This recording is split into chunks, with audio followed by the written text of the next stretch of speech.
The world remembers September 11. At 7:30, the heroic story of passengers on board hijacked Flight 93. Then at 8:30, Ray Martin hosts a National 9 News special. Tonight, when the world remembers September 11. Welcome back to this special commemoration of September 11 from New York. And with me now is the Australian Consul General, Kent Allen, who took up his appointment here just 2 weeks before last year's terrorist attacks. Mr. Allen, how many of the Australian families are here for There the are memorial? representatives of 6 families, Mike, probably over 35 people altogether. Very difficult day for them. It's going to be a tough day. It's going to be a day of reflection and remembrance, and the City of New York is going to give them the opportunity to do that. How do you possibly begin to console them? We just try to be with them. We actually brought them together yesterday, which I think was a wonderful moment for them, and I think that they gained strength from that. And their reactions, how did they cope? They're positive. You know, obviously they're very sad, and it's going to be a tough day for them today. It's going to be a long day, but this is a day of reflection. You know, New York has moved on, but what New York is going to allow them to do today is actually look at the 2,800 people that died in the World Trade Center and remember every single one of them. Have the grieving Australian families come close to each other for support at all? Do they know each other? Some of them have, and some of them have become very close together. My wife, Jill, actually wrote to them all. Some of them have become very close friends, and after yesterday, I think they've gained strength from each other's issues and problems that they're facing. And of course, you and your family arrived here, as we mentioned, just 2 weeks before the disaster. How did you cope with that? What a baptism of fire. Well, we gained strength from the strength of other people. I think New York is a particularly strong city. It's a city with attitude, and I think we coped because we had to. We just, like anybody else. New Yorkers seem to be coping better than other countries. Have you found that? I think it's true. I think that I think in Australia, we're a bit like in the passenger seat of the car. You know, they're driving the bus over here, and certainly New Yorkers, with the help of Australians, cleaning up the site, rebuilding the site, and actually part of the lower Manhattan development area, they've moved on from the loss of bricks and mortar. They can actually look back and say, it was a terrible day, we want to reflect today, but we've moved on. Once upon a time in New York, we were all told not to have any eye contact. Don't look at anyone because it could be dangerous. These days, everyone's nodding to each other in the street. People say hello to each other, mate. It's No, it's incredible, marvellous. isn't it? It's marvellous. And you've noticed that, and do you think that will change? Do you think it might go back to the old way, or is this here to stay? I think they like it. I think they like the eye contact. I think they like the strength of it. New Yorkers have got attitude. They're a strong people, but they're very fragile, and I think they've learned to like the police department again. They love their heroes in the fire department, and I think they know that they can't survive in this world if they don't work together. How have you personally coped through this yourself? I mean, how do you get through this with you and your family? There's no training for it. No. New York actually has an energy of its own, and I think it transfers to people. I love New York City. I love Sydney. I think I'm very fortunate to be here representing Australia. I get through the best way I can, and we're out of it, and we're moving forward. And what plans do you have for the Australian families today? We have a wonderful memorial service. We're going to focus on the families, and we're going to let them have an opportunity to speak. We have Foreign Minister Downer here. We have a representative of the city.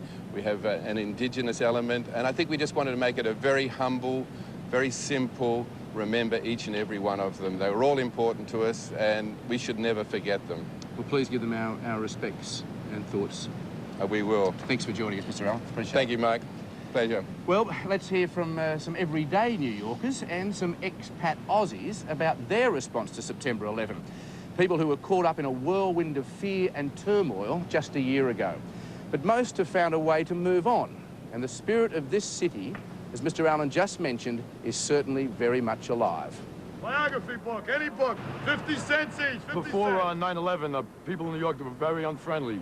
And ever since then, the people are friendly, they try to help each other, you know, and also business is very bad right after 9/11.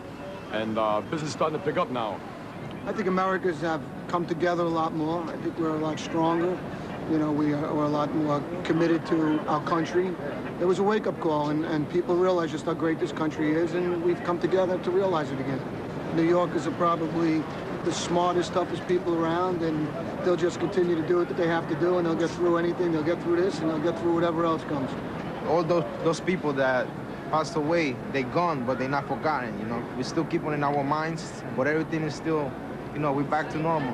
Can I help you something, you know? Can I get you something when you want? We just gotta move on.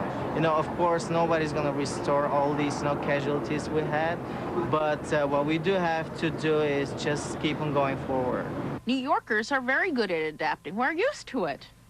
We're all from different places, so you always have to adapt. And New York makes it very easy. Actually, it's a very good city. It's been very friendly. We're just going to keep rising, and we will. Our spirit's going to be higher than the 110 stories that World Trade Center was. Definitely. Country's scared. Country's scared. They've never faced anything like this before. Not here, not on our waters. This is something that happens to somebody else. It doesn't happen to us. So people are generally afraid. We're taking a hit financially, but it's coming back slowly, little by little. But if you're talking about our feelings, and yes, we're resilient. We're back. As a people, we're back. This is the best city in the world, and everybody from all over the world still wants to come here.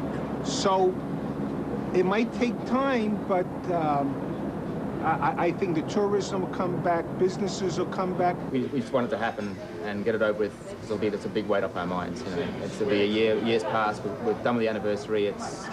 And that'll be like, I think it'll be probably the final step in just getting over things. 8 Mile Creek publican Will Ford is one of the 18,000 Australians who now call New York home. For him, the last year has been a testing time. A lot of the Australians went home after, especially Australians with families who are living in the city, went back to Australia.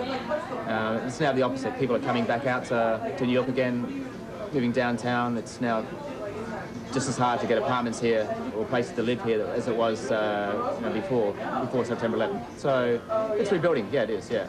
People are moving on. I mean, there's still that thought that of what happened last year. Absolutely, that will probably never go away. But just a general, definitely moving on with life. Everybody's getting back to what they're doing, going back to their jobs. It was tough because we actually were close to a lot of the firemen, especially at Ladder Company 20 that's across the street from us. So we knew a lot of them that passed away. So we kind of dealt with that, which was a tough thing. You know, they came here. We actually had some of them here the night before. So it was a very tough thing because a couple of those guys slept overnight at the station house. And if it wasn't for that, they'd probably be home sleeping in their beds, you know what I mean? I've been here for 2 years and I've had the greatest time of my life, and I've been exposed to so many things and been able to, I guess, take in so much that, you know, it's one of those places that is always going to be an icon in the world, and it's always going to be a place where people can go and grow and have a really good time. And I think that it's going to take something a lot greater than what's happened here to actually change that. Yeah, and amid all the grief of what happened a year ago, we just heard from the Consul General how very noticeable how many New Yorkers you now hear expressing the view that this city has become a kinder and more compassionate place. After the break, Helen Daly in the studio with the other big story of the day, looking at Australia's role in any impending military action against Saddam Hussein. And you will have the chance to have your say.